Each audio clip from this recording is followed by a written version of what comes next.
Salve, history nerds! In this video, I'm going to explain the history and economies of the various provinces of the Roman Empire, specifically the ones in the year 117 AD, when the Roman Empire was at its largest.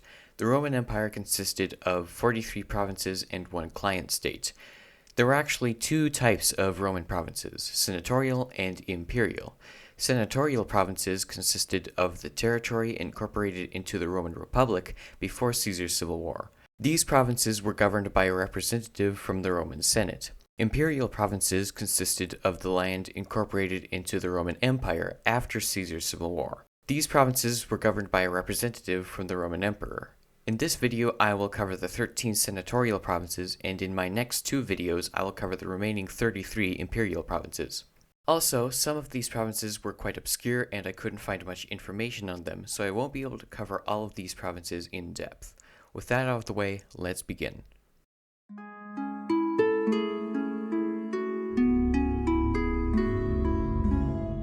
Achaia. This province consisted of central and southern Greece as well as the Cyclades Islands. It was annexed by the Roman Republic in 146 BC after the end of the Achaean War. The Greek city-states in the region initially submitted to Roman rule, but they revolted in 88 BC when King Mithridates of Pontus attacked the Romans during the First Mithridatic War. Afterwards, the Romans sacked the Greek cities, putting an end to any hope for independence.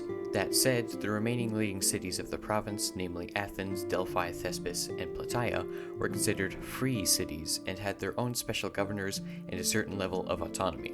Athens in particular was a prestigious center for learning and education, resulting in Achaia being one of the most lucrative provinces to govern. Africa Proconsularis. This province consisted of modern-day Tunisia as well as the coast between there and the Gulf of Sidra. It was annexed by the Roman Republic in 146 BC after the end of the Third Punic War. Africa was the breadbasket of the Roman Empire, producing over 1 million tons of grain every year.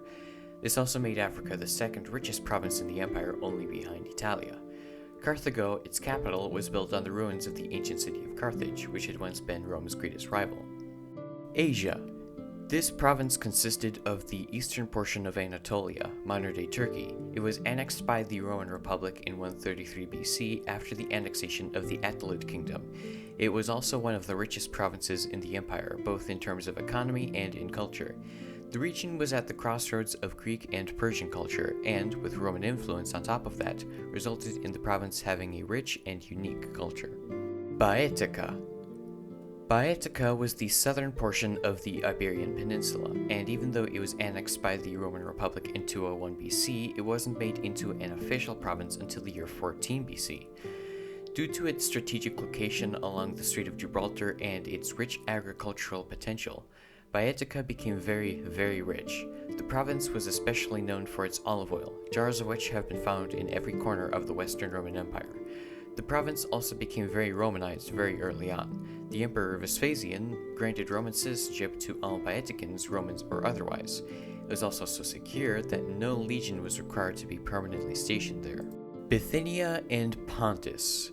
The western half of this province, Bithynia, was annexed by the Roman Republic in 74 BC as a way to counteract the power of a feared Roman enemy, the Kingdom of Pontus. After the subsequent Mithridatic Wars, which lasted between 88 and 63 BC, Roman annexed Pontus and joined it to Bithynia to form a single province. Crete and Cyrenaica. The island of Crete was invaded by the Roman Republic in 66 BC as a response to the growth of piracy in the Mediterranean. The native Cretans resisted fiercely, but after a 7-year-long struggle submitted to Roman rule. Cyrenaica was originally a Greek colony, but the king of said colony left Cyrenaica to Rome as an inheritance, as the king died childless. The two regions were united into one province in 67 BC. Due to geographic isolation, the province remained stable, prosperous, and peaceful. Corsica and Sardinia.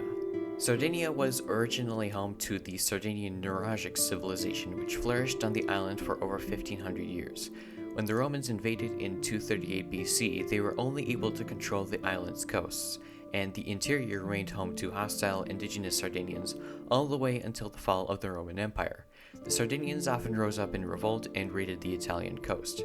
This, along with the long-standing presence of malaria on the islands, caused most Romans to consider this province to be dangerous, backward, and unhealthy.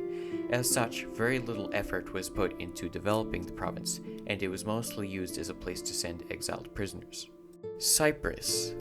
This province was annexed by the Roman Republic in 58 BC, but due to the ongoing Caesar's civil war, it was only made a senatorial province in 22 BC.